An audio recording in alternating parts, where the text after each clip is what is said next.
Welcome to my channel. इस video में हम इंटरेस्टिंग सी पोम पढ़ने वाले हैं, द मिस्ट पोम बाय एम्फो ममेशले के बारे में।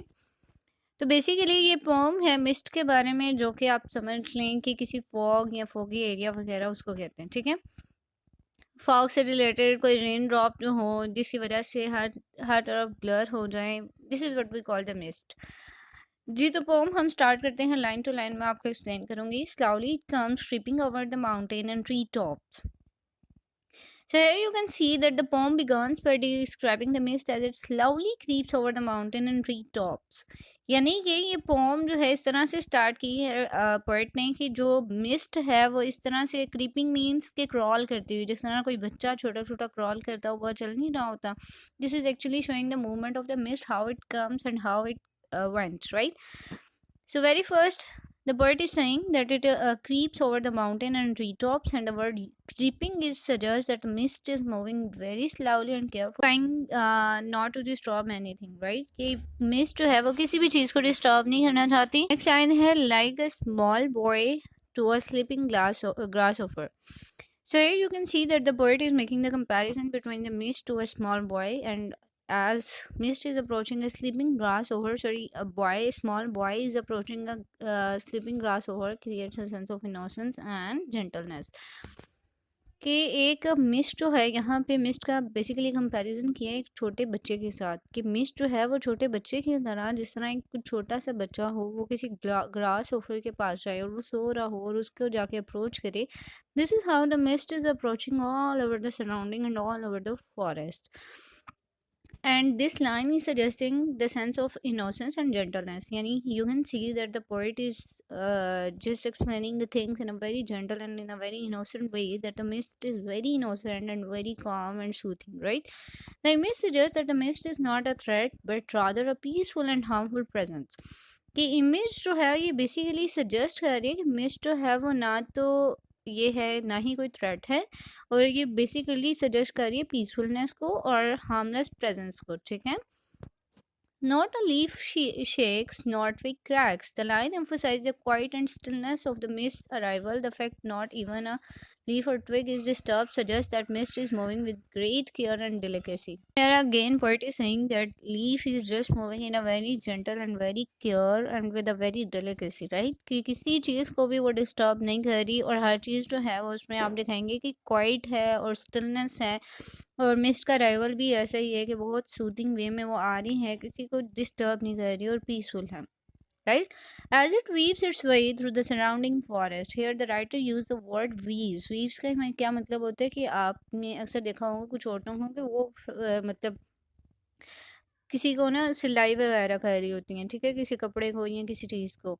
सो this word is actually the writer poet used weaves for the mist too and how the mist is moving in a fluid and very graceful way, almost like a fabric being woven. यानी कि जिस तरह से एक fabric को सिलाई किया जाता है या वूव किया जाता है, same is the case with the mist, वो भी इसी तरह से वेरी ग्रेसफुल वे में वो आ रही है. और इसके अलावा the use of surrounding is suggesting that the mist is moving through the forest and that are nearby. यानी कि इर्द गिर्द के जो फॉरेस्ट हैं वहाँ पे मिस्ट जो है वो फ्लो कर रही है. Like a lazy cat on a sleeping clap, what does it mean? अब यहाँ पे राइटर ने बताया it is actually the again the comparison और simile, and here the comparison is to the lazy cat. Very first comparison was with a small boy, here it is a comparison with a lazy cat. कि जिस तरह से एक lazy cat जो है sleeping lab में होती है, यानी कि किसी की गोद में सोई होती है, reinforce this is actually reinforcing the image of the mist as a harmless and peaceful presence. कि मिस्ट भी इसी तरह से बिल्कुल पीसफुल है और इसकी प्रेजेंस बिल्कुल हार्मलेस है, जो किसी को थ्रेट नहीं कर सकती.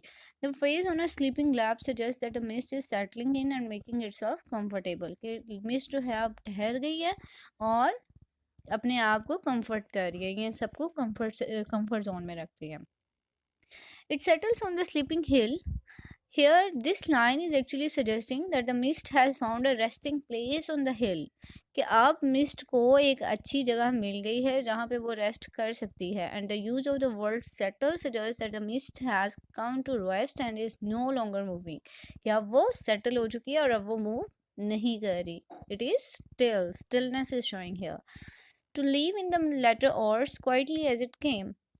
This line is suggesting that the mist will depart just as quietly as it arrived. The use of the word quietly as it came reinforced the idea that the mist is a peaceful and gentle presence. What does it show? It obviously it is showing that the mist will depart just as quietly it arrived. ठीक है, जिस तरह से खामोशी से वो आई थी इसी तरह से वो खामोशी से चली गई. ठीक है. And secondly, it is showing that again it is showing the peaceful and gentleness. Unveiling the new day. The mist departure is described as unveiling the new day, suggesting that mist has obscured the view of the day that is about to begin. कि अब वो actually बता रहे हैं कि mist जो है वो आहिस्ता आहिस्ता से डिपार्ट हो रही है. क्यों? क्योंकि नया दिन जो है वो शुरू हो गया. It is actually unveiling the new day, suggesting that कि मिस्ट ने दिन जो है वो शुरू कर दिया. The use of the word unveiling suggest that the mist is revealing what was previously hidden, almost like lifting a curtain. कि this word unveiling is actually showing that mist is revealing something. कुछ ऐसी चीज़ है जो इसको unwell कर रही है, जो पहले से हिडन थी उसको अनवेल कर लिया, और जस्ट लाइक कि किसी कर्टन को हटा दिया हो. So this actually this poem was actually by the Mpho Mameshla. Very interesting poem. I hope you enjoyed this video. If you have any question, any ambiguity, you can even ask me in the comment section.